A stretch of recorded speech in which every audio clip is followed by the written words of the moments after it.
Assalamualaikum warahmatullahi wabarakatuh. Perkenalkan nama saya Desi Inggreni dengan NIM 19 14 10 32P. Saya dari SI 6 SP. Di sini saya mau mempresentasikan salah satu mata kuliah saya itu adalah Manajemen Administration yang dimana saya akan membahas tentang bentuk flowchart mekanisme dari masing-masing model. Di sini ada dua mode dalam mengelola arsip, yaitu yang pertama ada model siklus hidup dan model arsip berkelanjutan. Baik, yang pertama saya akan membahas yaitu adalah model siklus hidup.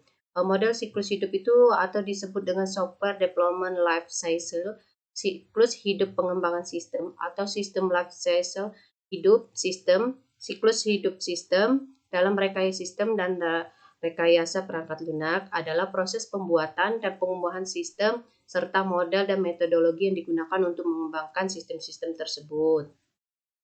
Nah, di sini saya mau memperlihatkan bagaimana dari rangkaian diagram atau flowchart-nya dari sistem siklus tadi, yaitu yang di sini konsep ini umumnya merujuk pada sistem komputer atau informasi.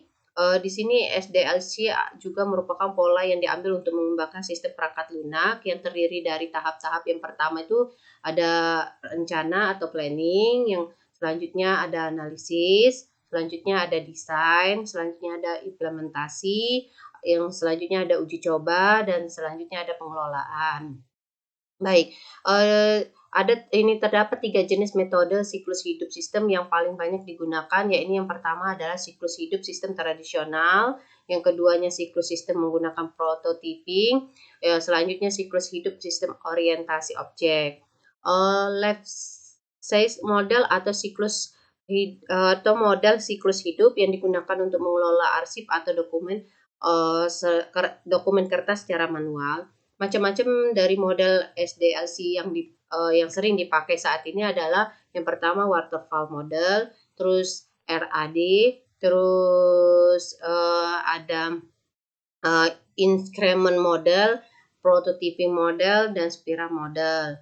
Baik, selanjutnya kita masuk ke materi kedua, yaitu adalah model arsip berkelanjutan. Dalam model arsip kelanjutan ini biasanya digunakan untuk mengelola arsip secara elektronis, di mana record continuum model ini memudahkan tata arsip dinamis yang berkelanjutan untuk menghubungkan masa lalu dengan masa kini dan masa kini dengan masa yang akan datang yang secara koheren berada dalam konteks yang jauh lebih dinamis dan berubah-ubah karena dipengaruhi oleh berbagai aspek hukum, politik, dan administrasi. Model record continuum mempunyai 4 poros yang berkaitan dengan konsen arsivis terhadap 4 tema utama dalam ilmu kearsipan. Yang pertama ada evidentiality, yang selanjutnya ada transactionality, selanjutnya ada identity, dan ada record keeping container.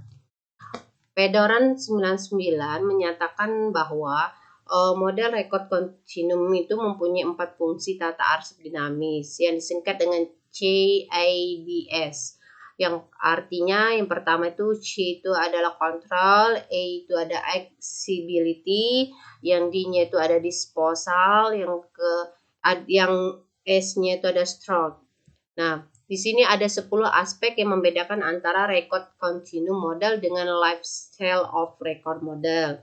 Di mana yang pertama itu ada asal-usul model, yang selanjutnya elemen definisi arsip dinamis, perhatian utama terhadap manajemen arsip dinamis, lalu pola transfer arsip dinamisnya, terus perspektif tata arsip dinamis, proses tata arsip dinamis, kriteria seleksi arsip, waktu penilaian arsip, peran arsiparis, selanjutnya praktek aplikasi manajemen arsip dinamis.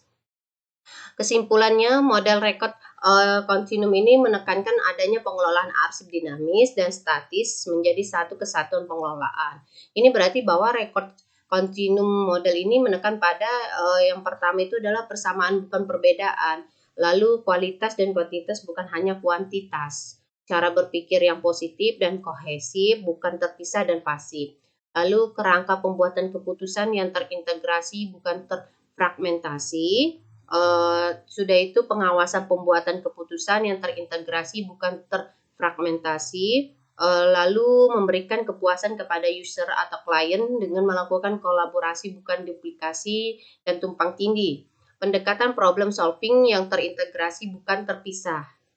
Baik, hanya itu yang bisa saya sampaikan. Lebih kurangnya saya mohon maaf. Saya akhiri. Wabillahi taufiq wal hidayah. Wassalamualaikum warahmatullahi wabarakatuh.